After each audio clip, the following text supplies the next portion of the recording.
Alhamdulillahi Rabbil Alamin. Wassalatu wassalamu ala al-mabawthi rahmatan lil alamin Nabiyyina Muhammad wa ala alihi wa sahbihi wa man tabi'ahum bi ihsanin ila yaumiddin, amma ba'd. Ini pertemuan yang ke-15 dari pembahasan Kitab Bulughul Maram min Adillatil Ahkam dari Babul Buyu', Kitabul Buyu' dari Bulughul Maram. Dan kita masih di pembahasan tentang syarat-syarat jual beli dan jenis-jenis jual beli yang dilarang. Kita akan memasuki pembahasan berikutnya pada hadits yang ke-18 di Babul Buyu' ini. Berkata Abul Fadl Ahmad ibn Ali Al-Hafidh ibn Hajar rahimahullahu ta'ala, wa Nabi Hurairah radhiyallahu anhu anna Rasulullah sallallahu alaihi wasallam qala man ishtara ta'aman fala yabi'hu hatta yaktala, rawahu Muslim. Kata beliau dari Abu Hurairah radhiyallahu anhu bahwasanya Rasulullah sallallahu alaihi wasallam qala, bersabda, man ishtara ta'aman, siapa yang membeli makanan, fala yabi'hu, maka dia jangan menjualnya, hatta yaktala, sampai dia memenuhi takarannya, sampai dia menyelesaikan takarannya. Rawahu Muslim. Hadits ini diriwayatkan oleh Imam Muslim. Diriwayatkan oleh Imam Muslim di kitab As-Sahih dari jalur Ad-Dhahhak bin Uthman, dari Bukair bin Abdullah ibn al-Ashaj, dari Sulaiman bin Yasar, dari Abu Hurairah radhiyallahu anhu. Dan diberi judul oleh Imam Nawawi di Kitabul Buyu', Babu Butlani Bai'ul Mabi' Qabla Al-Qabd, bab tentang batilnya menjual barang sebelum dipegang.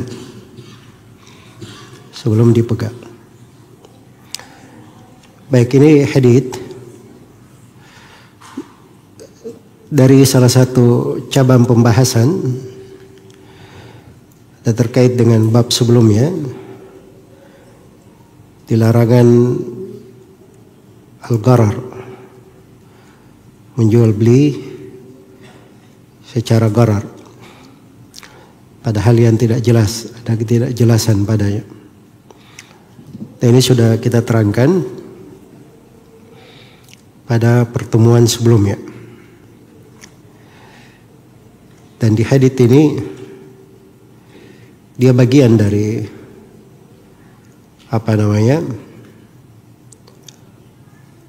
menghindari sesuatu yang ada bentuk gharar di dalamnya.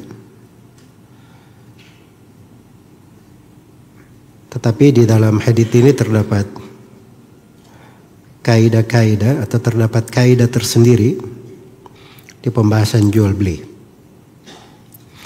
Kita detailkan dari lafaz kalimat di dalam hadits.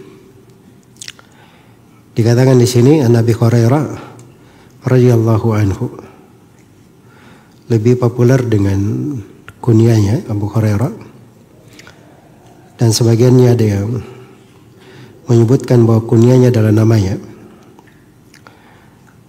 Dan silam pendapat dalam nama beliau, ada sekitar 40 pendapat disebut oleh Nawawi, Ibn Hajar dan selainnya. Cuma Imam Nawawi sendiri di dalam beberapa kitab beliau, termasuk di dalam bukunya Tahdhib al-Asma' wal Lughat, beliau lebih cenderung menguatkan bahwa Abu Hurairah namanya adalah Abdurrahman ibn Sakhar.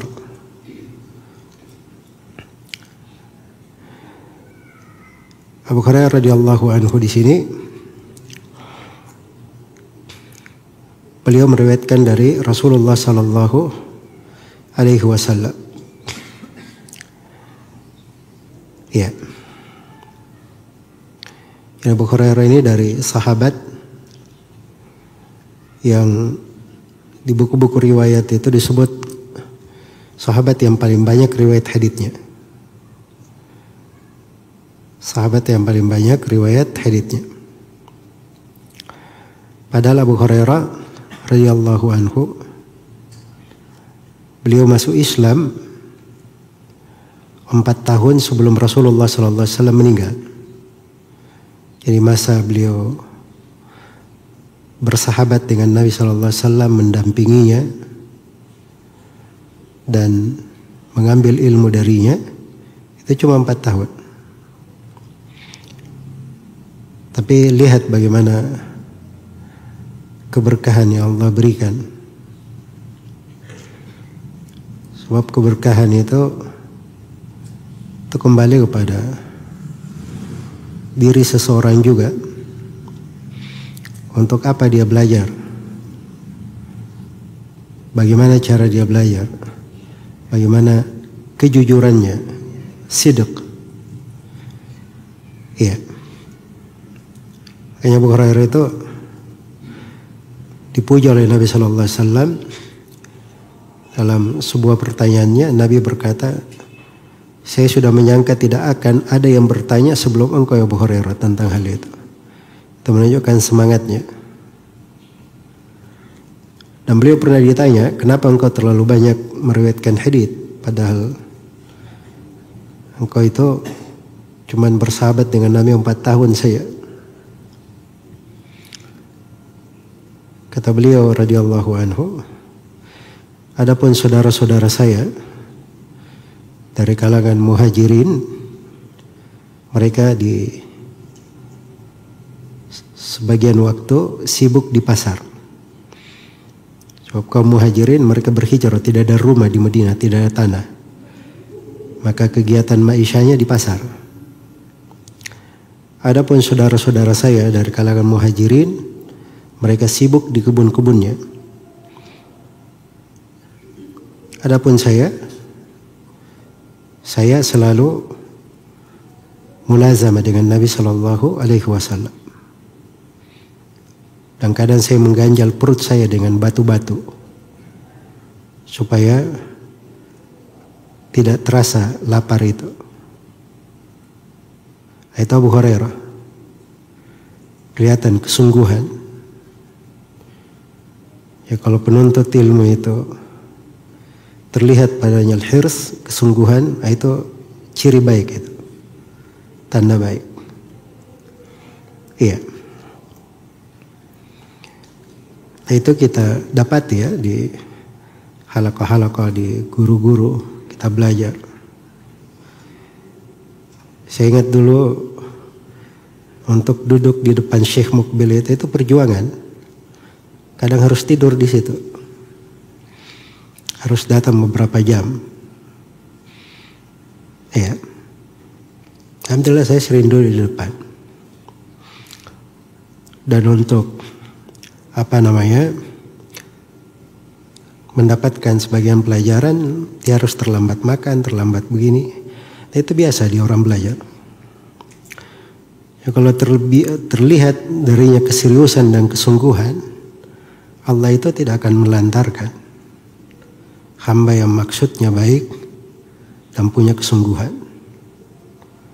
Makanya Abu Hurairah itu radhiyallahu anhu, suatu hari Nabi berkata, siapa yang menghamparkan ridanya, kemudian dia genggam ke dadanya, maka dia tidak akan lupa apa yang saya bicarakan, hadits yang saya sampaikan. Dan waktu itu yang hadir cuma Abu Hurairah radhiyallahu anhu. Makanya beliau pun mendapatkan ilmu yang sangat banyak. Dan juga menunjukkan bahwa ilmu itu anugerah dari Allah, taufik dari Allah. Walaupun kita punya dunia dan segala isinya, tidak bisa dibayar ilmu itu dengan dunia yang dimiliki. Tapi itu adalah pemberian dari Allah Subhanahu wa taala dan keberkahan. Karena itu kalau ingin pemberian, ingin keberkahan, mohon kepada Allah Subhanahu wa taala. Dan rajin-rajin beramal dengan ilmu.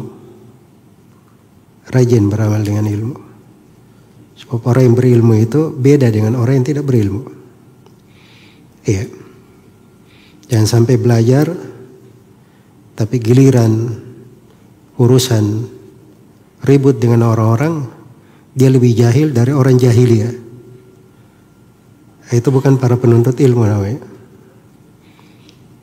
Seorang penuntut ilmu itu ilmunya terlihat pada dirinya, pada pembawaannya, terlihat dalam menyikapi masalah-masalah. Itu orang yang belajar dan menuntut ilmu.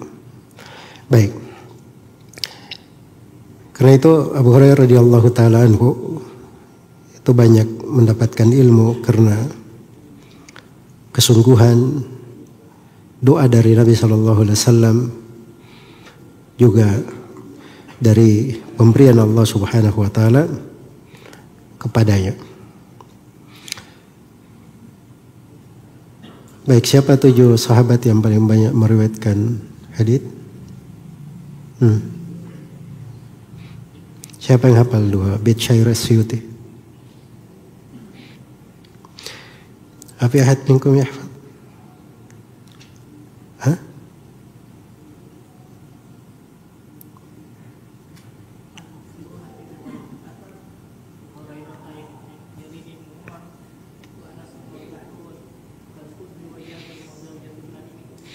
Baik, jazakallahu khair.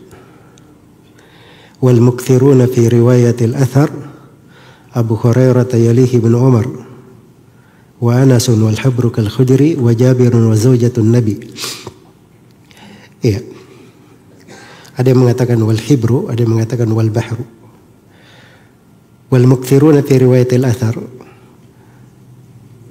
orang-orang yang paling, sahabat yang paling banyak meriwayatkan hadits, Abu Hurairah satu secara berurut. Abu Hurairah, yalihi Ibnu Umar, setelah itu Ibnu Umar.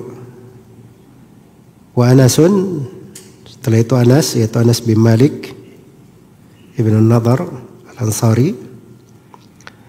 Wal Bahru atau Al Hibru, yaitu Abdullah bin Abbas radhiyallahu anhuma. Wal Khudri, Al-Khudri Abu Sa'id Al-Khudri, Sa'ad bin Malik bin Sinan. Wa Jabirun, yang keenam Jabir, itu Jabir bin Abdullah bin Amr bin Haram Al-Ansari. Dan yang ketujuh adalah Aisyah bintu Abi Bakar As-Siddiq radhiyallahu anhuma, istri Nabi sallallahu alaihi wasallam. Dikatakan anna Rasulullah sallallahu alaihi wasallam qala man ishtara ta'aman, siapa yang membeli makanan. Ishtara sudah berlalu ya, bahwa kata syara dan kata al-bai' itu dua kata yang mengandung dua makna yang berlawanan. Jadi syara bisa bermakna membeli dan bisa bermakna menjual. Bisa bermakna membeli dan bisa bermakna menjual. Sama dengan al-bai' juga. Iya. Jadi sini saya terjemahkan tadi dengan makna membeli, karena memang hadits, kelanjutan hadits menunjukkan hal itu. Jadi kalau sudah dia beli, fala yabi'hu, jangan dia jual, hatta yaktala, sampai dia pegang secara sempurna. Ya, dalam bahasa Arab itu tidak ada bahasa di dunia ini yang lebih luas kandungan dan maknanya dari bahasa Arab. Karena bahasa Arab punya kosakata yang lebih banyak, dan satu kata dia punya berbagai makna. Kadang kalau dia begini maknanya begini, kalau dia begini maknanya begini. Padahal satu kata punya banyak makna. Itu bahasa Arab. Iya. Karena itu untuk memahami Al-Quran dan Sunnah, seorang harus belajar bahasa Arab. Baru dia dikatakan orang yang bisa memahami agama. Ada dasar untuk dikatakan faqihan fid din, orang yang faqih dalam agama. Tapi kalau dia tidak paham bahasa Arab, ya maka kalau dia pun bicara tentang agama, mempelajari agama, itu hanya pengetahuan umum saja, bukan masuk ke dalam hal yang mendetail. Tapi kalau orang yang mau dikatakan ahli fikih, orang yang paham agama, dia harus mengerti bahasa Arab, harus paham bahasa Arab. Iya. Ini disebutkan katanya dari salah seorang pakar bahasa, dia ingin menantang Sibawai di dalam ilmu bahasa. Maka dia tanya kepada orang-orang di kotanya, di mana rumah Sibawai? Tunjukkan rumahnya. Dia ketuk pintu rumah Sibawai, keluar budak perempuannya. Maka dia bertanya kepada budak perempuan, di mana tuanmu? Maka si budak perempuan berkata, fa'a ilal fayafi liyafi ala nabi fai fa idza fa'al fai'u fa. Dengar itu, orangnya langsung pulang. Budaknya aja seperti ini, apalagi tuannya. Dia hanya pakai satu kata untuk membahasakan kemana Sibawai pergi.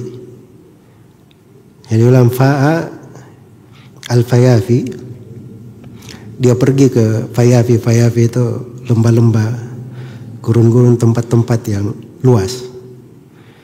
Dia fi'a, agar supaya membawa untuk kami.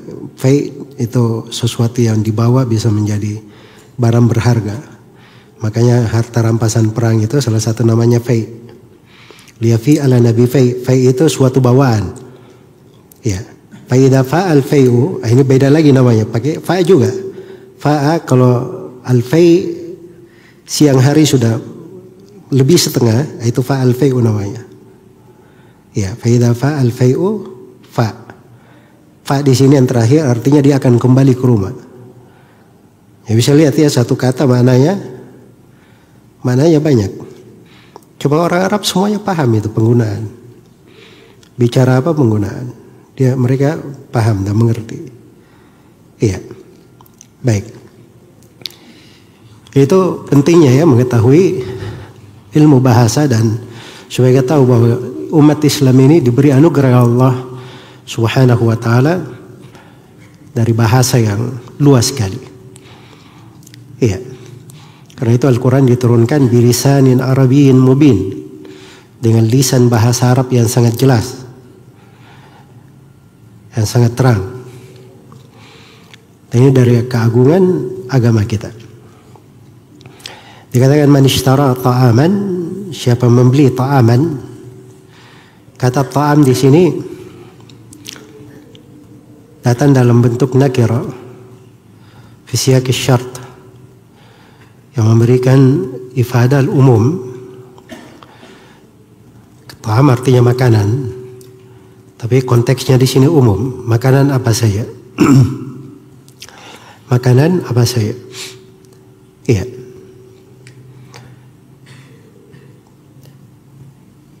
Dan asal penggunaan kata ta'am itu adalah untuk segala sesuatu yang dimakan. Segala sesuatu yang dimakan, itu asal penggunaannya.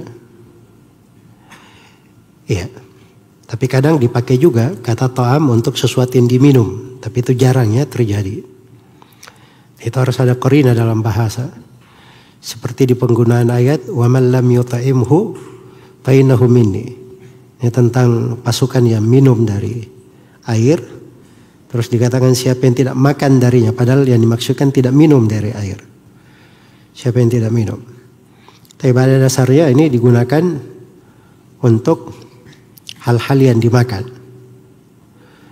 Man ishtara ta'aman fala yabi'hu. Iya. Fala yabi'hu. Jadi di sini dijazm menunjukkan lamnya ini adalah lam nahiyah. Lam larangan. Iya. Hanya saja Syekh Al-Bassam rahimahullah menyebutkan bahwa di riwayat-riwayat yang yang lain selain dari Sahih Muslim itu bukan dengan fala yabi'hu, tetapi fala yabi'uhu. Fala yabi'uhu. Berarti lamnya di situ lam nafiyah. Lamnya di situ jadi lam nafiyah. Dan dari sudut bahasa, lam nafiyah itu ablaq daripada lam nahiyah.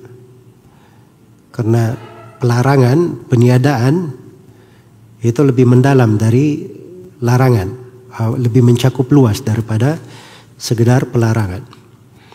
Baik, jadi ada dua riwayat. Fala yabi'hu, jangan dia jual. Dan ada riwayat fala yabi'uhu. Iya, tidak boleh ada penjualan. Tidak boleh ada penjualan. Hatta yaktalahu. Dari kata al-iktial. Iya. Pada masdar al-kail. Al-kail itu artinya sesuatu yang ditakar. Sesuatu yang ditakar. Jadi kalau dia bisa ditakar, maka itu disebut iktial. Contoh misalnya beras di liter, itu kail namanya. Atau gandum dihitung pakai sa', itu kail namanya. Atau bukan liter ya, di karung misalnya, itu kail juga namanya. Kalau hitungannya karung. Jadi sesuatu yang sifatnya ditakar, itu disebut kail. Jadi hatta yaktalahu artinya sampai dia menyempurnakan pembelian makanan itu sudah selesai ditakar semuanya. Sudah dikilo, ya, sudah diberikan ke dia, baru boleh dia jual. Jadi dia beli beras misalnya 10 kilo, dia sudah bayar. Berasnya baru mau di liter, terus ada langganannya datang. Pak, sini saya mau beli beras. Nah, di sini dia belum boleh jualan. Karena berasnya belum apa? Belum dia terima. Belum selesai di liter untuknya. Jadi harus selesaikan dulu di liter untuknya, diberikan kepadanya, baru boleh dia menjual. Baru boleh dia menjual. Jelas ya? Jadi begitu mananya. Di sebagian riwayat nanti akan kita sebutkan hatta yastawfiyahu. Sampai dia memegangnya secara sempurna.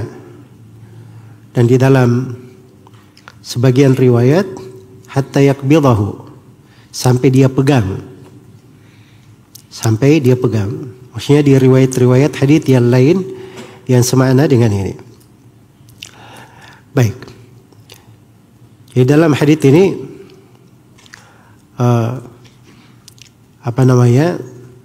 terdapat bahwa dari fikih di dalam hadits ini terdapat dalil bahwa siapa yang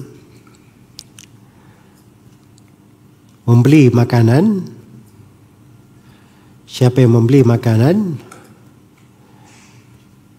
maka tidak boleh dia menjualnya sebelum dia pegang. Sebelum sempurna ditimbang untuknya dan dia terima barang itu. Dia terima barang tersebut. Baik. Jadi ini kandungan pokok yang dimaksud dari hadits ini. Baik. Kemudian di sini perlu diketahui bahwa hukum umum yang berjalan di tengah mayoritas ulama bahwa segala makanan apakah dia ditakar ataukah dia ditimbang ataukah dia dihitung atau dia diukur dengan meteran atau perjangka, katakan sejengkal, semeter, 1 dira, itu kan ukuran juga namanya. Atau ada yang sifatnya jizafan, dia tidak ada ukuran tertentu.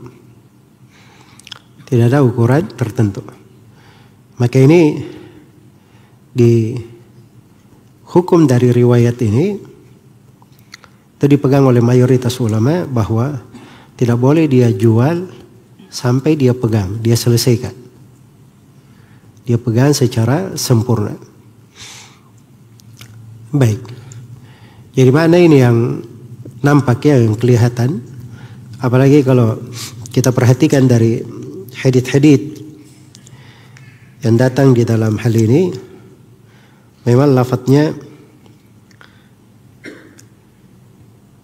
kepada makna yang disebutkan oleh mayoritas ulama itu tadi, bahwa makanan apapun itu tidak boleh dijual sebelum dia memegangnya, sebelum dia miliki secara sempurna. Di antara hadits-hadits tersebut, selain dari hadits yang telah kita baca, adalah hadits Ibnu Abbas radhiyallahu anhuma di riwayat Bukhari dan Muslim. Wa Nabi sallallahu alaihi wasallam bersabda, "Man ibta'a ta'aman fala yabi'hu hatta yastawfiyah." Siapa yang transaksi makanan, maka tidak boleh dia menjualnya sampai dia sudah sempurna memegangnya, sudah sempurna memilikinya. Qala Ibnu Abbasin radhiyallahu anhuma wa la ahsabu, bisa dibaca wala ahsibu, wala ahsabu kulla syai'in illa mithlahu. Dan saya tidak hitung segala sesuatu kecuali semisal dengannya. Hadits lain diriwayatkan oleh Imam Ahmad dari Hakim bin Hizam, bahwa Nabi sallallahu alaihi wasallam bersabda, "Idza ishtaraita syai'an fala tabi'hu hatta taqbidahu." Kalau kamu membeli sesuatu, maka jangan kamu menjualnya sampai kamu pegang. Dan di riwayat Abu Daud dari hadits Zaid bin Thabit, ini hadits yang ketiga, Nabi sallallahu alaihi wasallam bersabda, tadi katakan Nabi sallallahu alaihi wasallam, "Naha an tuba'a sil'atu hatta tubta hatta yahuzu at-tujjaru ila lihalihim." Sungguhnya Nabi sallallahu alaihi wasallam melarang barang itu dijual ya sampai selesai penjualannya, hingga para pedagang membawa barang-barang itu ke rumahnya.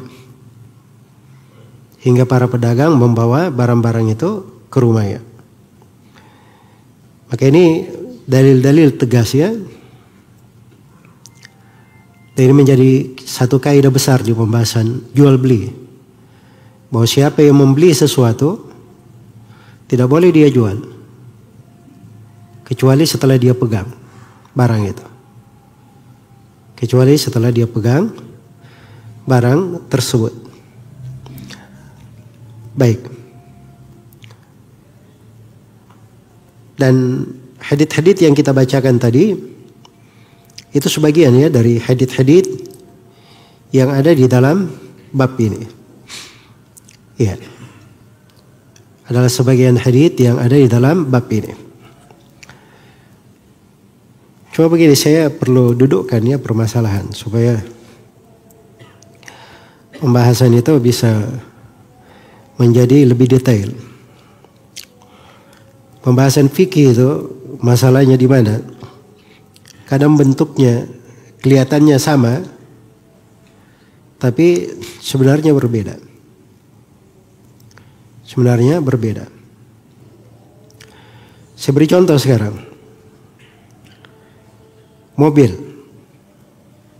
Dua kejadian. Barangnya sama-sama mobil.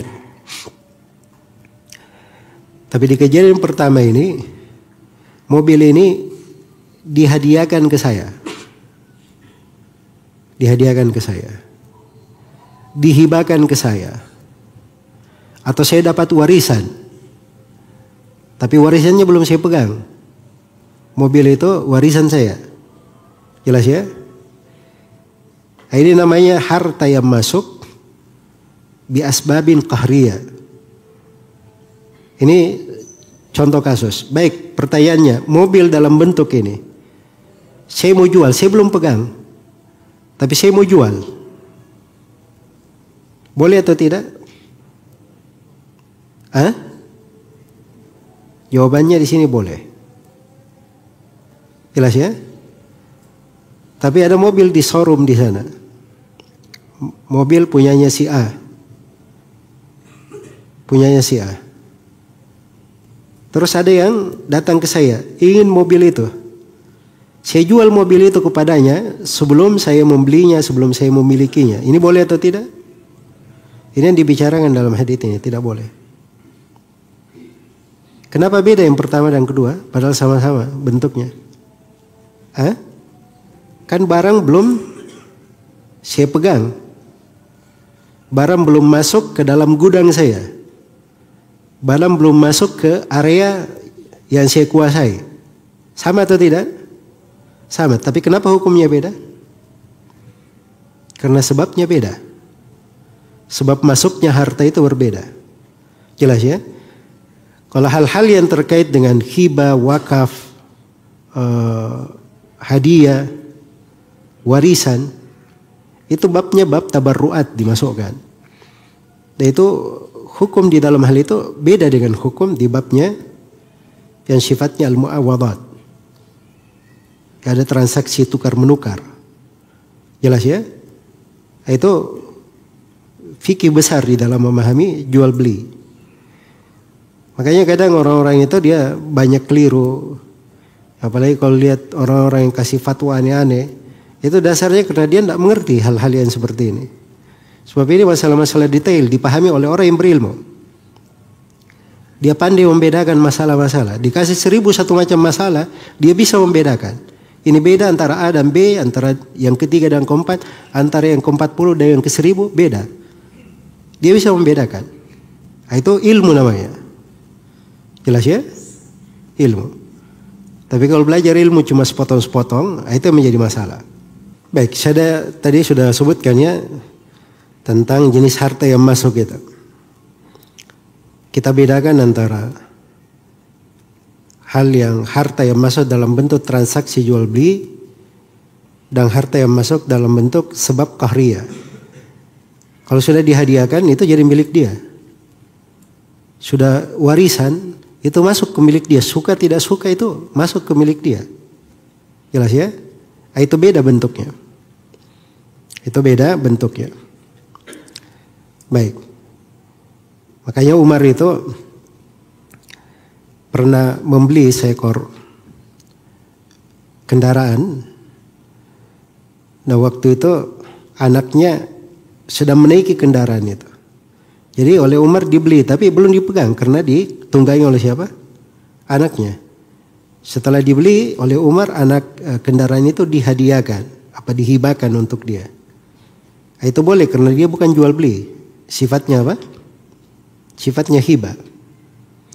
Ya, maka dibedakan antara dua hal tersebut. Baik, sekarang saya kembali kepada masalah kita ini. Ini di konteks siapa yang membeli makanan. Saya sudah terangkan tadi bahwa makanan ini umum ya. Makanan ini umum. Dan di lafadz hadits-hadits yang saya sebutkan tadi, itu bukan disebut makanan saya. Tapi sebagian riwayat lebih luas. Idza ishtaraita syai'an apabila kamu membeli sesuatu itu makanan maupun selain makanan. Iya. Naha an tuba as-sil'ah. Ini barang, dalam bentuk barang. Jadi apa saja yang dibeli, seorang sudah membelinya, tidak boleh dia jual kecuali setelah dia pegang. Kecuali setelah dia apa? Dia pegang. Apa makna dia pegang tadi? Lafaz hadits ini macam-macam ya, supaya kita tahu makna yang diinginkan apa.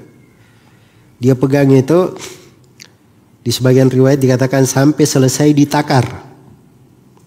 Ditimbang, selesai dulu timbangannya, sudah selesai timbangan, sudah dia pegang, itu dipegang namanya.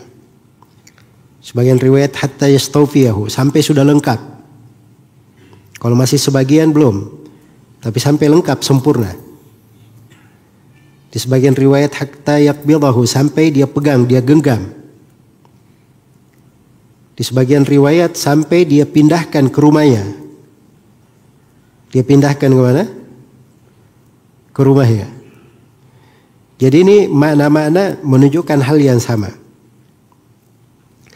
Menunjukkan hal yang sama bahwa harus di apa? Harus dipegang. Ya cuma dipegangnya itu kadang bisa dengan ditakar, bisa dengan ditimbang. Iya. Bisa dengan ditimbang. Baik. Dan yang dimaksud di sini oleh hadits, kalau kita baca riwayat-riwayat, itu larangan menjual sesuatu sebelum dipegang.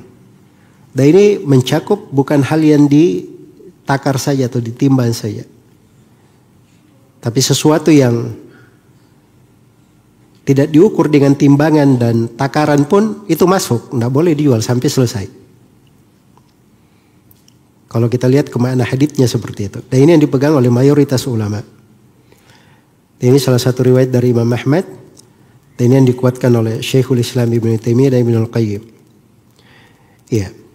Dan sebagian ulama, dan ini yang populer di madhab Imam Ahmad, dia bedakan.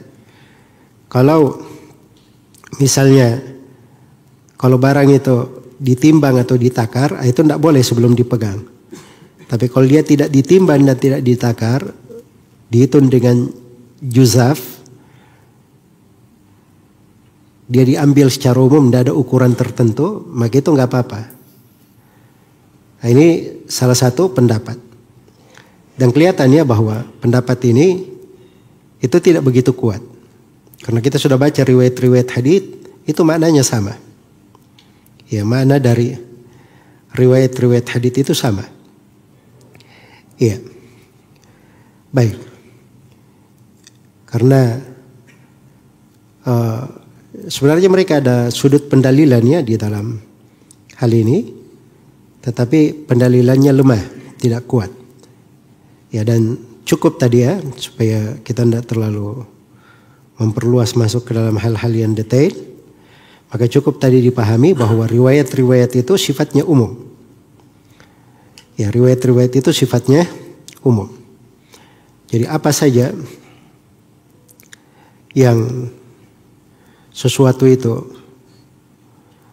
sudah dia beli, maka tidak boleh dia jual sampai dia pegang, sudah dia miliki, sudah sempurna berada di tangannya, atau sudah dia pindahkan ke gudangnya. Nah, di sini kita akan masuk ke pembahasan berikutnya terkait dengan masalah dipindahkan ini. Bagaimana caranya disempurnakan, dipegang, dipindah, dan seterusnya. Itu tidak ada kategori tertentu ya. Karena itu ukurannya urf. Yang biasanya kayak gimana? Ya kalau seorang beli mobil, apa arti dia sudah miliki mobil itu? Ya kalau dia pergi ke showroom misalnya, beli mobil di showroom, dia bayar di sana, terus datang orang yang pesan barang kepada dia, ayo kamu ke showroom sini, mobilnya saya sudah bayar. Terus transaksi di showroom itu dia bawa pulang, ini nggak diperbolehkan. Sebab biasanya orang yang memiliki di showroom itu, Dia sudah miliki, diambil dulu mobil itu, dia bawa pulang. Paling tidak dia keluar ketemu di jalan kah, atau sampai di rumahnya kah, atau di suatu tempat. Itu boleh dia transaksi. Jelas ya? Dan ini kembali kepada ukuran urf, tidak ada hal tertentu di situ. Ya, tidak ada ketentuan tertentu cara memegangnya. Dan ini terkait dengan masalah cara memegang. Ini pembahasan agak detail ya, dan berkembang di masa sekarang ini banyak pembahasan yang terkait dengan hal itu. Karena kata al-qabd, memegang, apa arti memegang? Itu mencakup banyak pembahasan. Akan datang nanti kita di bab riba. Salah satu hal yang terkait dengan riba, kalau dua barang ribawi itu harus taqabud, saling pegang, yadan biyadin, tangan dengan tangan langsung. Ukuran pegang itu apa? Ya, apalagi di masa sekarang ini. Sekarang saya pergi beli emas. Duitnya saya nggak bawa, duitnya di rekening saya. Jelas ya? Tapi saya gesek bayar. Itu sudah dipegang atau belum? Itu masuk kepada urf. Karena biasanya di rekening ada duitnya. Begitu sudah dia gesek keluar nota pembayaran, duit itu sudah berpindah ke rekening si penjual. Itu sudah dipegang juga namanya. Jelas ya? Sudah dipegang juga. Jadi kata taqabud ini menjadi dasar pembahasan di masa kini. Memang agak detail ya untuk masuk di situ. Karena itu saya selalu ingatkan bahwa pembahasan jual beli kontemporer kekinian itu perlu fikih yang bagus. Seorang harus belajar dulu dasar-dasar memahami hadits seperti ini. Ya, baru dia bisa melangkah naik ke situ. Yang menjadi masalah sekarang ini yang mengherankan dan aneh bin ajaib di masa sekarang ini. Dengan masa YouTube ini, media-media, ya, orang-orang nggak tahu dia asal usul belajarnya di mana. Kadang dia memahami sesuatu dia baca sendiri, tiba-tiba bisa jadi ahli fikih kontemporer. Ya, jago kasih fatwa fikih di sana sini. Nggak pernah duduk ini sama guru. Coba bisa dibayangkan itu kekacauan yang akan terjadi kayak gimana. Iya, kita yang belajar dari ulama-ulama besar itu kadang sebagian masalah itu diulangi supaya bisa mengerti, berkali-kali diulangi. Dan sebagian masalah kita pahami dengan duduk dengan beberapa ulama yang lain. Iya, jadi kadang saya sebagian waktu itu, saya pikir saya sudah pahami semua babul buyu dan seterusnya. Saya hadir di pelajaran Syekh Shalih Al-Fauzan. Raudhul Murbi' beliau baca di pembahasan jual beli. Itu ilmu-ilmu ajib di dalam memahami, di dalam pembahasan jual beli. Karena itu penting sekali. Nggak cukup orang sekolah jurusannya usul fikih, setelah itu dia masuk di bab jual beli, dia nggak pernah belajar bab jual beli kepada guru, orang-orang yang mumpuni di situ. Ilmu ini dengan talaki, bukan hitung-hitungan. Apalagi masuk di dalam masalah perkara kontemporer. Karena itu salah besar dari kesalahan penuntut ilmu. Dia belajar, dia cuma lihat ini ustadz kelihatannya santun, bagus. Ya titel-titelnya juga hebat-hebat. Tapi dia tidak pernah lihat ini histori belajarnya di mana. Dia mengambil ilmu dari mana. Itu keliru di dalam belajar. Keliru di dalam belajar. Dan ini selalu saya ingatkan ya, karena antum ini para penuntut ilmu. Para penuntut ilmu itu harus tahu jalan. Dan harus mengerti cara belajar. Iya. Kalau tingkatan tematik ya silakan aja. Karena biasanya yang tingkatan tematik itu supaya hadir majelis ilmu, supaya dia happy-happy aja. Hatinya tenang, dapat faidah dan seterusnya. Ya kita doakan supaya mereka ini selalu diberi hidayah, diberi tuntunan, diberi kemudahan, ya kita bangga ya dengan hal-hal seperti itu. Tapi kalau belajar ilmu itu ada cara belajarnya. Ada cara belajarnya. Masuk ke dalam hal yang lebih detail, itu lebih ada lagi ketentuan-ketentuannya. Baik. Jadi ini mungkin yang bisa dibahas ya untuk hadits ini. Haditsnya agak panjang. Tadinya saya mau baca 3 hadits ini, cuman 1 hadits aja sudah panjang. Baik.